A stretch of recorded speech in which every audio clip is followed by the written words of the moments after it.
saluran tuba ibu tersumbat, nggak usah khawatir, segera simak video saya. Gangguan apa saja yang bisa terjadi di saluran telur? Nah, gangguan-gangguan pada saluran telur penyebabnya dari infeksi, bisa dari penekanan, ada kista atau ada miom, atau dari endometriosis sendiri.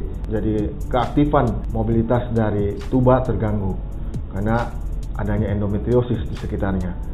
Kalau infeksi sendiri paling sering disebabkan oleh Gardnerella, Chlamydia, ya, yang bisa menyebabkan saluran tersumbat, merusak silia, atau kalau berulang bisa merusak salvings. Ya, akhirnya terbentuk namanya hydrosalvings, cairan toksik yang terkumpul di ujung salah satu atau kedua saluran telur atau tuba.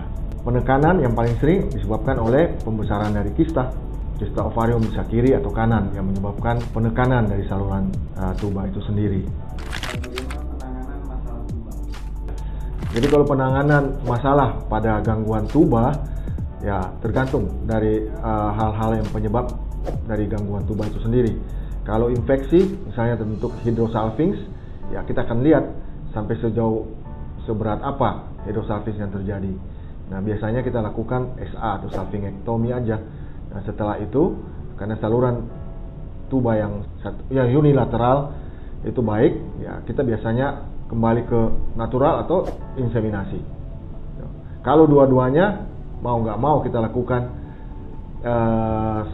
salpingectomy dan lanjutkan nanti dengan IVF, program IVF.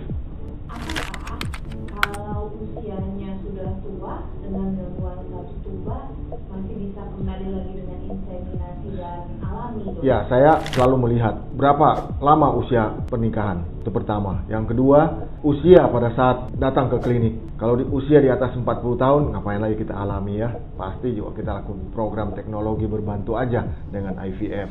Itu biasanya lebih cepat untuk terjadi kehamilan.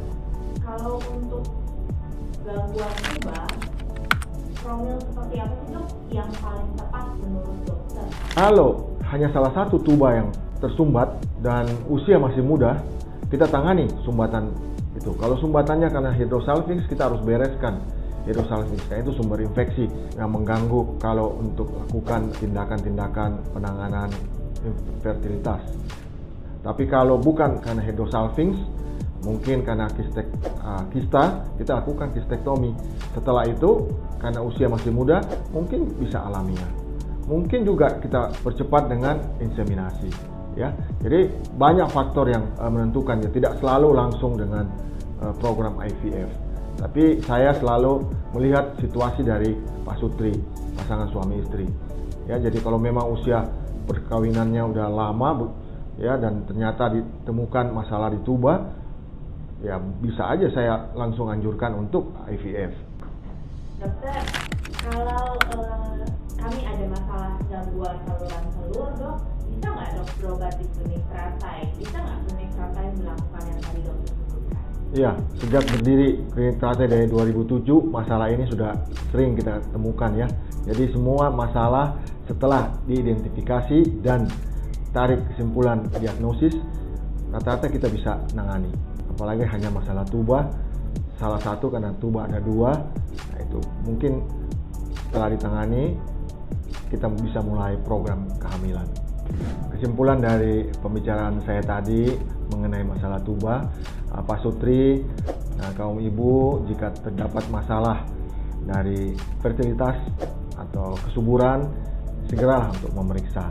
Dan toh setelah pemeriksaan didapatkan masalah pada saluran salah satu atau kedua masalah tuba, nggak usah khawatir, kita akan berdiskusi sampai Pak Sutri akan jelas.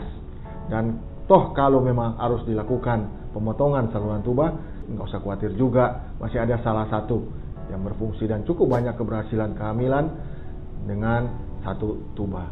Saya kira terima kasih untuk penyampaian sedikit tentang masalah tuba ya.